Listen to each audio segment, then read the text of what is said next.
What happens if I don't make it into iTunes New and Noteworthy?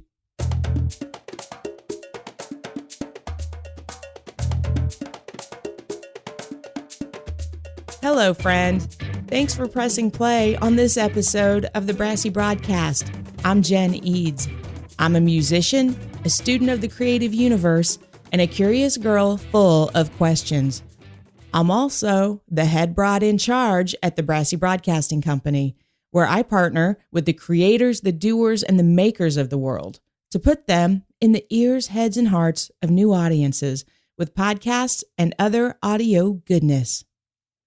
When you're ready and you want more in-depth one-to-one coaching on your podcast workflow, audio quality, or help jumping some other podcasting hurdle, email me at Jen, Jen, at brassybroad.com to schedule a 1-hour podcasting strategy session.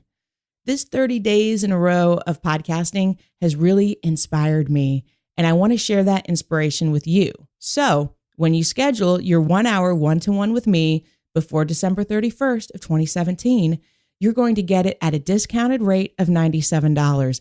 And you're also going to get all 30 of the brass tacks of podcasting wisdom that I've recorded this month, plus the episode's transcriptions with links to resources and sample templates.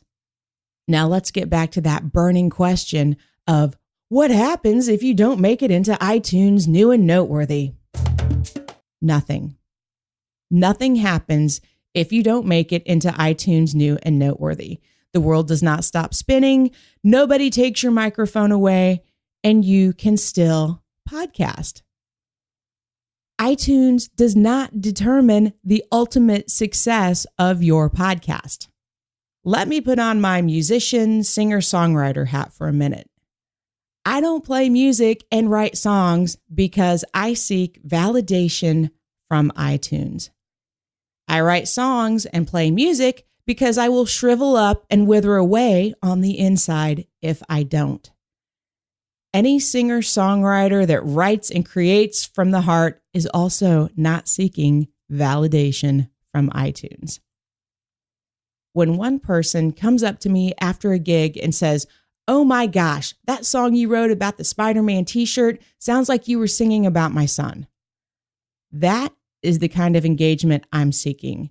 I'm looking for connection with real humans, not download numbers. If you're podcasting for validation, awards, and accolades, go back and revisit your why for podcasting. If you're not podcasting to entertain, share ideas and meaningful conversation, or create community, don't bother releasing another episode. If you make it into New and Noteworthy, that's a great accomplishment. I'm not saying getting there isn't cool. Just don't put too much weight on the impact it will have on your overall success. And don't quit podcasting if you don't get in. If you make it in, you will probably see a bump in your download numbers. And be prepared for those numbers to drop when you're out of New and Noteworthy. Some folks might give you a listen, and you know what? They won't be a subscriber, and that is okay. Not everyone is going to love you. Be okay with that. Make your show for you and your people. They will love you. Speaking of your people, don't overlook the folks in your own backyard and inner circles when you launch your podcast. Tell them about it in face-to-face conversations. Show them how to subscribe to a podcast if they don't know how. It's so much easier to get the people that already know, like, and trust you to listen to your show than to throw a bunch of energy at trying to get strangers to listen and then seeking their approval. Make the podcast that lights your soul on fire. The podcast that you have to make so that you don't shrivel up and die on the inside. If you found even the smallest little nugget of wisdom in this episode, share it with a friend that needs to hear it. Don't be stingy. They'll think you are an absolute rock star for turning them on to this.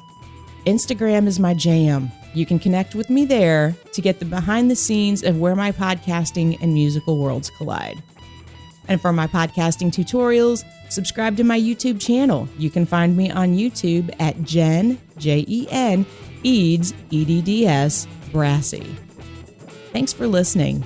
Now get out in the world and do some good.